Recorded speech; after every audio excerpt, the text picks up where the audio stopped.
Hello everyone, welcome to the Competitive Exam Post. Today our topic is Epidemic Disease Act 1897,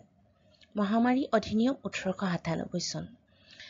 এই অধিনিয়মখন এক্টখন পাছ হৈছিল 1897 চনত। সেই সময়ত ভাৰতবৰ্ষ আছিল ব্ৰিটিছ ৰুলৰ আণ্ডাৰত। এখন বহুত পুৰণা এক্ট হয় আৰু ইমান পুৰণা এক্টখন নিউজত কেনেকৈ আহিল তাৰ বিষয়ে অকমান জানো আহক। 2019 চনৰ শেষৰ ফালে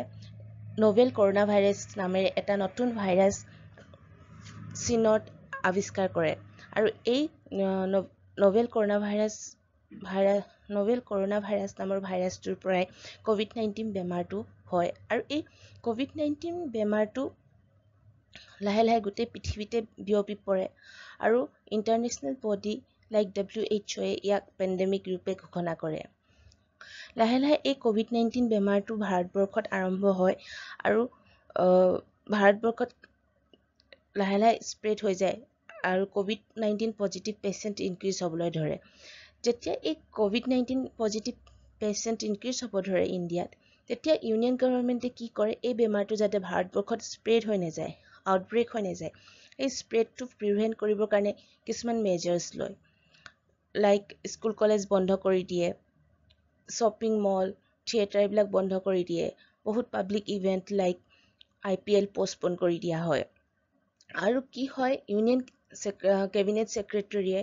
ডাইৰেকশ্যন দিয়ে ইউনিয়ন টেৰিটৰী আৰু ষ্টেট গভৰ্ণমেণ্টক যে আপোনালোকে এপিডেমিক ডিজিজ এক্ট 1897ৰ ছেকশ্যন 2টো ইনভোক কৰক। এই এক্টখনৰ ছেকশ্যন 2টো ইম্পৰ্টেঞ্চ কিয়? ইম্পৰ্টেঞ্চ এইটোৱে হৈছে যে হেল্থটো হৈছে এটা ষ্টেট ছাবজেক্ট। জেনেৰেলি ইয়াৰ হেল্থ ছাবজেক্টটোৰ ওপৰত যিখিনি ৰুলছ এণ্ড ৰেগুলেশ্যনছ বনাব লাগে, যিখিনি তাৰ ওপৰত কণ্ট্ৰল থাকে, এইখিনি সকলো ষ্টেট গভৰ্ণমেণ্টৰ এডমিনিষ্ট্ৰেশ্যনৰ থ্ৰুৱেদি হয়। কিন্তু যেতিয়া section 2 of epidemic disease act 1897টো ইনভোক কৰা হয়, তেতিয়া কি হয়, এই ছেকশ্যনটোৱে ইউনিয়ন গভৰ্ণমেণ্টক, চেণ্ট্ৰেল গভৰ্ণমেণ্টক এম্পাৱাৰ কৰে। কোনোবা এটা যদি ডিজিজ আউটব্ৰেক হৈছে, সেই আউটব্ৰেক হোৱা ডিজিজটো স্প্ৰেডটো প্ৰিভেণ্ট কৰিবলৈ কিছুমান মেজাৰ্ছ ল'বলৈ এম্পাৱাৰ কৰে। আৰু সেই ছেকশ্যনটো ইনভোক হোৱাৰ লগে লগে আমাৰ union ministry of health and family ৱেলফেয়াৰে কিছুমান এডভাইজেৰিজ দিব পাৰে, ৰুলছ এণ্ড ৰেগুলেশ্যনছ বনাব পাৰে, যিখিনি আমি গোটেই ইণ্ডিয়াতে আমি এনফৰ্চ কৰিব পাৰোঁ বা গোটেই ইণ্ডিয়াতে এই ৰুলছ এণ্ড ৰেগুলেশ্যনছখিনি প্ৰযোজ্য হ'ব।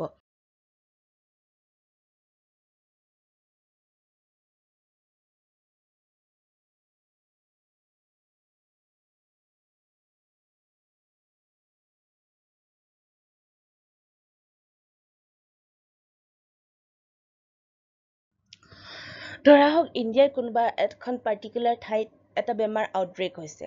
সেই বেমাৰটো যাতে সেই পাৰ্টিকুলাৰ ঠাইখনৰ পৰা বেলেগ জেগালৈ স্প্ৰেড হৈ নাযায় বা গোটেই হোল ইণ্ডিয়াতে যাতে স্প্ৰেড হৈ নাযায়, তাৰ কাৰণে কিছুমান ৰুলছ এণ্ড ৰেগুলেশ্যনছ বনোৱা হয়, যাতে তাৰ স্প্ৰেডটো আমি প্ৰহেবিট কৰি ৰাখিব পাৰোঁ, বাধা দি ৰাখিব পাৰোঁ। আৰু এই যিখিনি ৰুলছ এণ্ড ৰেগুলেশ্যন বনোৱা হয়, এই ৰুলছ এণ্ড ৰেগুলেশ্যনছখিনি বনোৱা হয় under the epidemic disease act 1897ত। আৰু এই এক্টখন তেতিয়া এনফৰ্চ কৰা হয় যেতিয়া গভৰ্ণমেণ্ট বা এডমিনিষ্ট্ৰেশ্যনে ভাবে যে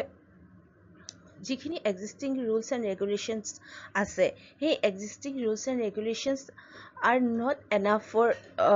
for prevention of the spread of the disease. তো সেইটো সময়তে এই এক্টখন এনফৰ্চ কৰা হয়। এই এক্টৰ আণ্ডাৰত কি কৰা হয়, কিছুমান টেম্পৰেৰী কিছুমান প্ৰভিজনছ বনোৱা হয়, ৰুলছ এণ্ড ৰেগুলেশ্যনছ বনোৱা হয়, যিখিনি আমাৰ জেনেৰেল পাব্লিকে আমি মানি চলিব লাগে, যাতে বেমাৰটো আৰু স্প্ৰেড হৈ নাযায়। এই যিখিনি ৰুলছ এণ্ড ৰেগুলেশ্যন বনোৱা হয় এইটো এক্টৰ আণ্ডাৰ, এইখিনি হৈছে টেম্পৰেৰী। এইখিনি তেতিয়ালৈকে প্ৰযোজ্য হৈ থাকিব যেতিয়ালৈকে বেমাৰটো শেষ হৈ নাযায় বা তাৰ ভেকচিন নোলায় বা ট্ৰিটমেণ্ট নোলায়। তো ফৰ এক্সাম্পল ক'ভিড-19ৰ সময়ত আমাৰ কিছুমান এনেকুৱা ৰুলছ এণ্ড ৰেগুলেশ্যনছ বনোৱা হৈছে বা কিছুমান এডভাইজৰী দিয়া হৈছে, যেনেকৈ আমি ফ্ৰিকুৱেণ্টলি হাত ধুই থাকিব লাগিব, আমি হেণ্ড চেনিটাইজাৰ ইউজ কৰিব লাগিব, আমি মানুহৰ মাজত ছ'চিয়েল ডিষ্টেঞ্চিংটো মেইনটেইন কৰি ৰাখিব লাগে।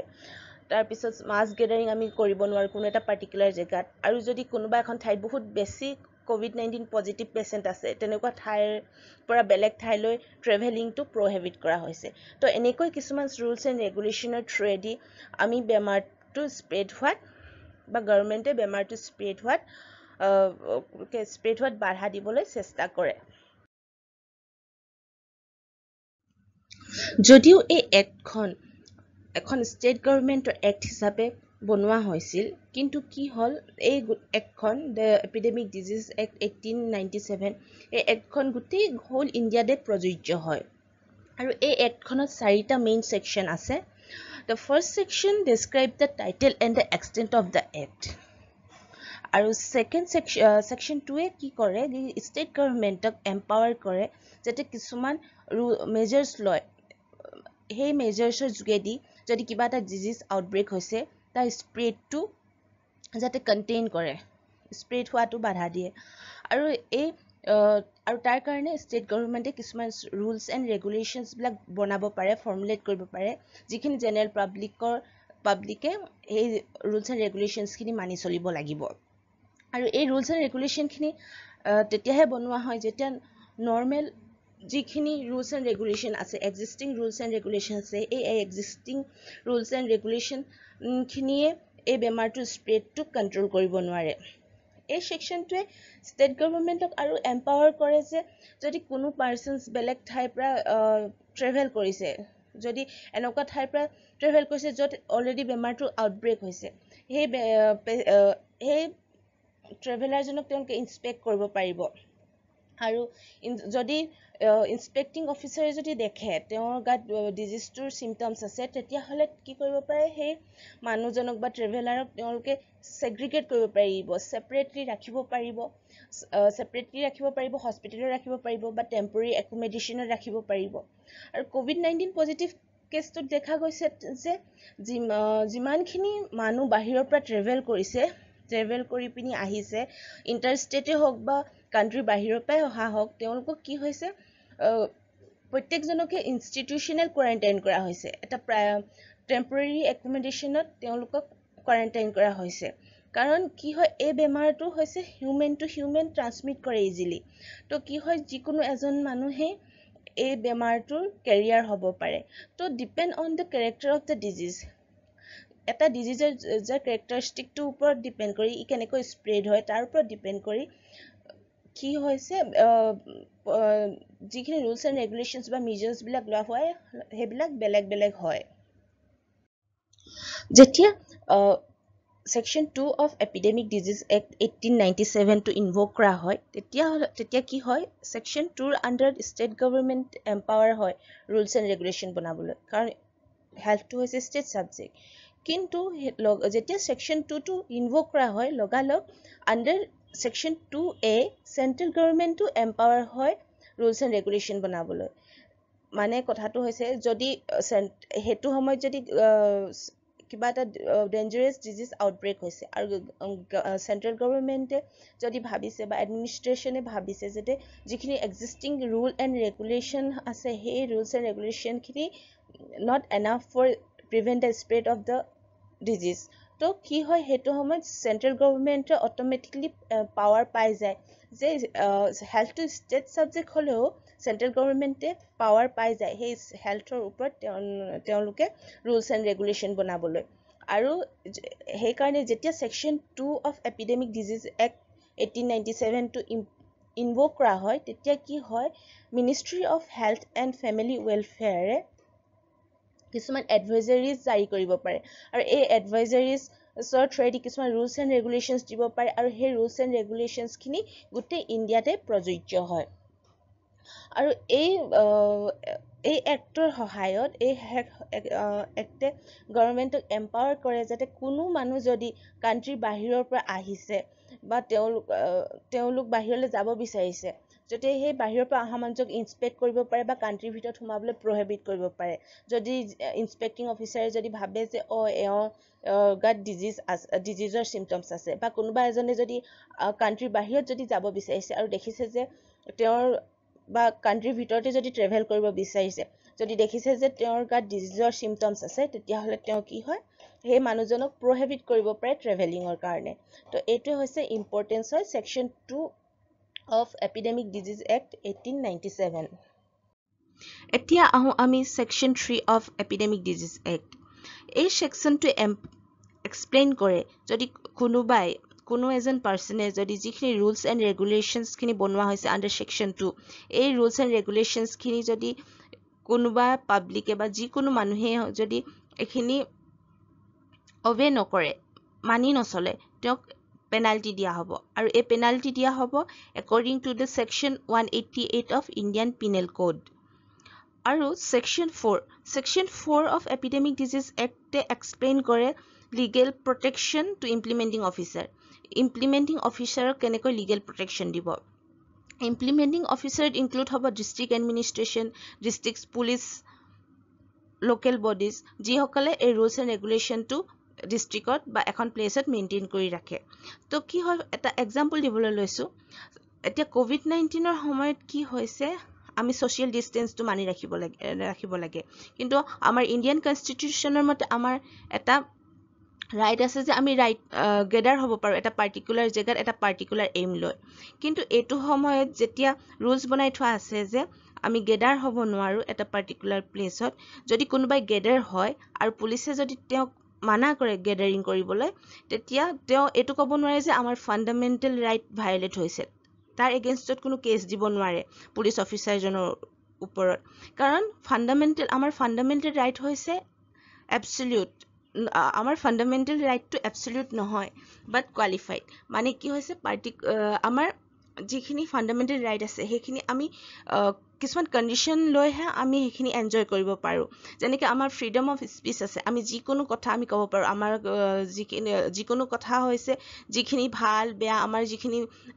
থিংকিং আছে, আমাৰ পাৰচেপশ্যন আছে, আমি সেইখিনি ক'ব পাৰোঁ, এক্সপ্ৰেছ কৰিব পাৰোঁ. কিন্তু সেইখিনি এক্সপ্ৰেছ কৰিবলৈ যাওঁতে আমি কিছুমান বস্তু মন দিব লাগিব যে কোৰ্টত আমি কিছুমান কথা ক'ব নোৱাৰোঁ, মানুহক ডিফেম কৰি কিছুমান কথা ক'ব নোৱাৰোঁ, যিখিনিয়ে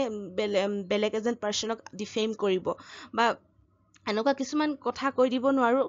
যিখিনিয়ে বেলেগক হাৰ্ট কৰিব বা বেলেগৰ ইমেজত বেয়া এটা প্ৰভাৱ পেলাব. তো সেইকাৰণে কোৱা হৈছে যে ফাণ্ডামেণ্টেল ৰাইটটো হৈছে ৰাইটটো কোৱালিফাইড হয়, ইট ইজ নট এবছলিউট. আমি আগতে পাই আহিছোঁ যে Section 3 of Epidemic Disease Act explain the penalty for disobedience. যদি কোনোবাই যিখিনি ৰুলছ এণ্ড ৰেগুলেশ্যনছখিনি বনোৱা হৈছে, কোনোবাই যদি এই ৰুলছ এণ্ড ৰেগুলেশ্যনছখিনি মেইনটেইন কৰা নাই বা মানি চলা নাই, অবে কৰা নাই, তেতিয়াহ'লে তেওঁলোকক পানিছমেণ্ট দিয়া হ'ব বা পেনাল্টি দিয়া হ'ব. আৰু এই পানিছমেণ্টটো দিয়া হ'ব under the Indian Section 188 of the Indian Penal Code. তো এতিয়া আমি চাওঁ আহক এই ছেকশ্যনৰ আণ্ডাৰত Section 188 of Indian Penal Code আণ্ডাৰত কি প্ৰভিজনছ আছে. প্ৰথম কথা হৈছে যদি যিখিনি ৰুলছ এণ্ড ৰেগুলেশ্যনছ প্ৰমোট কৰিছে এডমিনিষ্ট্ৰেশ্যনে, সেই ৰুলছ এণ্ড ৰেগুলেশ্যনছখিনি যদি কোনোবাই মানা নাই, ডিছঅবে কৰিছে, আৰু তেওঁলোকে নমনাৰ ফলত যদি কিবা এটা অবষ্ট্ৰাকশ্যন আহিছে, যিখিনি কাম কৰিব লাগে এডমিনিষ্ট্ৰেশ্যন, সেই এডমিনিষ্ট্ৰেশ্যনে কাম কৰিবলৈ অবষ্ট্ৰাকশ্যন পাইছে বা অবষ্ট্ৰাকশ্যন অহাৰ চান্স আছে, বা যিখিনি কাম আছে ফাংচনছ আছে সেইখিনি স্মুথলি কৰিব পৰা নাই, আৰু এই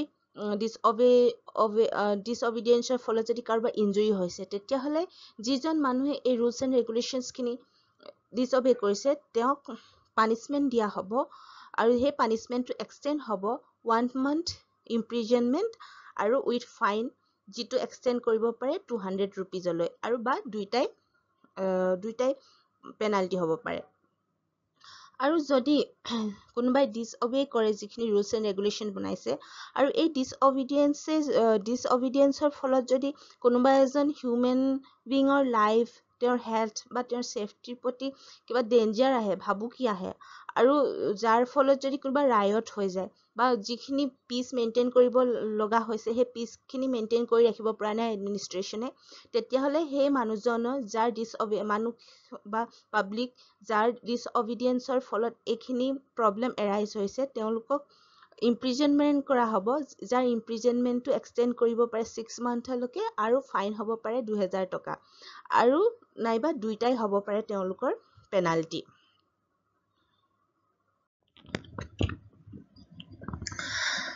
এতিয়া আমি জানো আহক কেনেকৈ এই এপিডেমিক ডিজিজ এক্টখন এখন এক্ট হিচাপে পাছ হ'ল 1890s south central চাইনাত বিউবেনিক plague outbreak হৈছিল আৰু এই ডিজিজটো লাহে লাহে ৰেষ্ট অফ দ্য এছিয়া আৰু যি ৱৰ্ল্ডৰ সকলো পাৰ্টলৈ লাহে লাহে বিয়পি পৰিছিল আৰু এইটো বিয়পি পৰিছিল ট্ৰেড ৰুটৰ থ্ৰুৱেদি কাৰণ সেইটো সময়ত বেছি ট্ৰেড হৈছিল চি ৰুটৰ থ্ৰুৱেদি ট্ৰেড হৈছিল আৰু ইণ্ডিয়াটো এই ডিজিজটো আউটব্ৰেক হ'ল বম্বে প্ৰেচিডেঞ্চিত সেইটো বম্বে প্ৰেচিডেঞ্চিত আউটব্ৰেক হ'ল আৰু সেইকাৰণে বম্বে প্ৰেচিডেঞ্চি গভৰ্ণৰে যি সেইটো সময়ত কি কৰিছিলে তাৰ যিখিনি এক্সিষ্টিং ল আছিলে সেই এক্সিষ্টিং লখিনি সাফিচিয়েণ্ট নাছিলে এই বেমাৰটোৰ স্প্ৰেডটো প্ৰিভেণ্ট কৰিবলৈ তো সেইকাৰণে কি কৰিছিলে এখন নতুন বিল ইন্ট্ৰডিউচ কৰিছিলে আৰু এই বিলখনৰ নাম হৈছে দ্য এপিডেমিক ডিজিজ বিল আৰু এই বিলখন ইন্ট্ৰডিউচ কৰিছিলে 28 জানুৱাৰী 1897 আৰু সেই বছৰে এই বিলখন পাছ হৈ গৈছিলে আৰু এতিয়া যেতিয়া এই বিলখন পাছ হ'ল নহয় এই বিলখনে তেতিয়া ইণ্ডিয়াত প্ৰভিন্স হিচাপে আছিলে ইণ্ডিয়াত এতিয়া ষ্টেট নাছিলে তো ইণ্ডিয়াৰ প্ৰভিন্সবিলাকত যি গভৰ্ণমেণ্ট ৰুল কৰি আছে যি গভৰ্ণমেণ্ট আছে সেই গভৰ্ণমেণ্টক আৰু তাৰ লোকেল বডিবিলাকক এলাউ কৰিছিলে এম্পাৱাৰ কৰিছিলে যাতে যিকোনো ট্ৰেভেলাৰ যিকোনো ট্ৰেইনৰ থ্ৰুৱেদি বা চি ৰুটৰ থ্ৰুৱেদি ট্ৰেভেল কৰিছে তেওঁলোকক ইনস্পেক্ট কৰিব পাৰিব তেওঁলোকক চাব পাৰিব যাতে তেওঁলোকে এই ডিজিজৰ কিবা চিমটমছ কেৰি কৰিছে নেকি সেইটো এইখিনি পাৱাৰ তেওঁলোকক দিয়া হৈছিল COVID-19 আউটব্ৰেকৰ সময়ত ভাৰতত যেতিয়া COVID-19 আউটব্ৰেক হ'ল এইটো সময়ত প্ৰথমবাৰৰ কাৰণে এই এক্টখন এমেণ্ড কৰা হৈছে আৰু এই এমেণ্ডমেণ্ট কৰা হৈছে এখন প্ৰেচিডেণ্টৰ অৰ্ডিনেন্সৰ যোগেদি প্ৰেচিডেণ্টৰ অৰ্ডিনেন্সৰ যোগেদি এই কাৰণেই কৰা হৈছে যে আমাৰ পাৰ্লিয়ামেণ্টখন চিটিঙত নাই আৰু সেইটো তেনে সময়ত যদি কিবা এটা ল পাছ কৰিব লগা হয় তেতিয়াহ'লে বা কিবা যিকোনো এটা লত যদি কিবা চেঞ্জ আনিব লগা হয় তেতিয়াহ'লে এখন অৰ্ডিনেন্স পাছ কৰিব পাৰে প্ৰেচিডেণ্টে আৰু এই অৰ্ডিনেন্সৰ মতে এমেণ্ড কৰা হৈছে আমাৰ এপিডেমিক ডিজিজ এক্ট 1897 আৰু এই চেঞ্জটো এই এমেণ্ডমেণ্টত আছে যে যিকোনো যদি ভাইলেন্স যিকোনো পাব্লিকে যদি হেল্থ কেয়াৰ ছাৰ্ভিচ পাৰ্চনেলৰ এগেইনষ্টত ভাইলেণ্ট এক্ট কৰে তেতিয়াহ'লে তেওঁলোকৰ 3 মাহৰ পৰা 5 বছৰলৈকে জেইল হ'ব পাৰে আৰু লগতে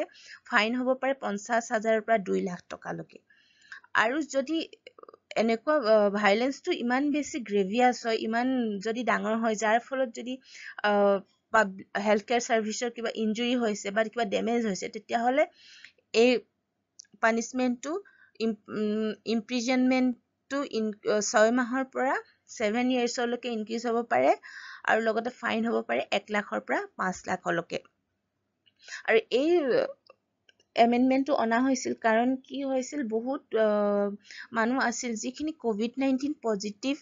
পেচেণ্টৰ লগত এক্সপ'জ হৈ গৈছে সেই মানুহখিনিক যেতিয়া পাব্লিক হেল্থ কেয়াৰ ছাৰ্ভিচৰ পাৰ্চনেলি যেতিয়া তেওঁলোকক কোৱাৰেণ্টাইন চেণ্টাৰলৈ নিবলৈ আহিছিল তেওঁলোকে যাবলৈ মানা কৰিছিল প্ৰটেষ্ট কৰিছিল আৰু ভাইলেন্স দেখাইছিল সেইকাৰণে এই এমেণ্ডমেণ্টখন অনা হ'ল অৰ্ডিনেন্সৰ যোগেদি এই এক্টখনত এটা এমেণ্ডমেণ্ট অনা হ'ল এই এক্টখন প্ৰথমবাৰৰ কাৰণে COVID-19 ডিজিজ আউটব্ৰেক হওঁতেহে যে এনফৰ্চ কৰিছে ইণ্ডিয়ান গভৰ্ণমেণ্টে তেনেকুৱা নহয় সময়ে সময়ে ভাৰতবৰ্ষৰ বিভিন্ন ঠাইত কিছুমান ডিজিজ আউটব্ৰেক হৈছে সেই সময়ত তাৰ স্প্ৰেডটো প্ৰিভেণ্ট কৰিবলৈ এই এক্টখন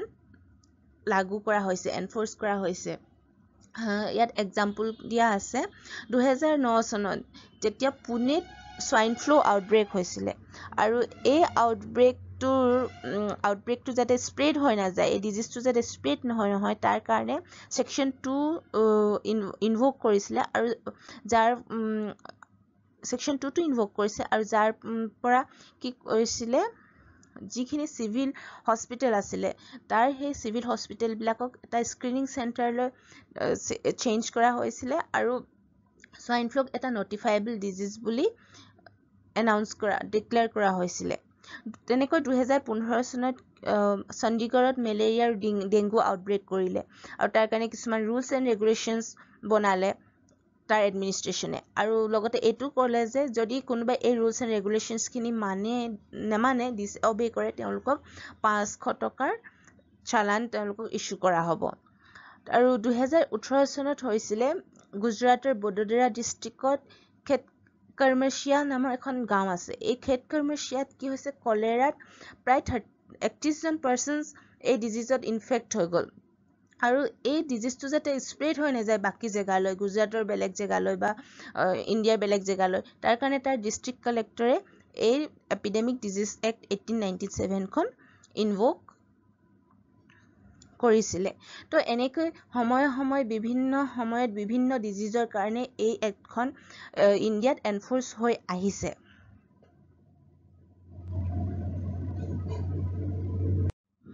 সো এইটো আছিলে আজিৰ topic, the epidemic disease act 1897, আৰু তাৰ কিছুমান আউটলাইন হয়। আশা কৰোঁ আপোনালোকে মোৰ ভিডিঅ'টো চাই ভাল পাইছে, কিবা অলপ বুজি পাইছে। আপোনালোকে যদি মোৰ ভিডিঅ'টো ভাল পাইছে তেতিয়াহ'লে লাইক কৰিবলৈ আৰু শ্বেয়াৰ কৰিবলৈ নাপাহৰিব। এইটো মোৰ চেনেলৰ প্ৰথম ভিডিঅ' হয়।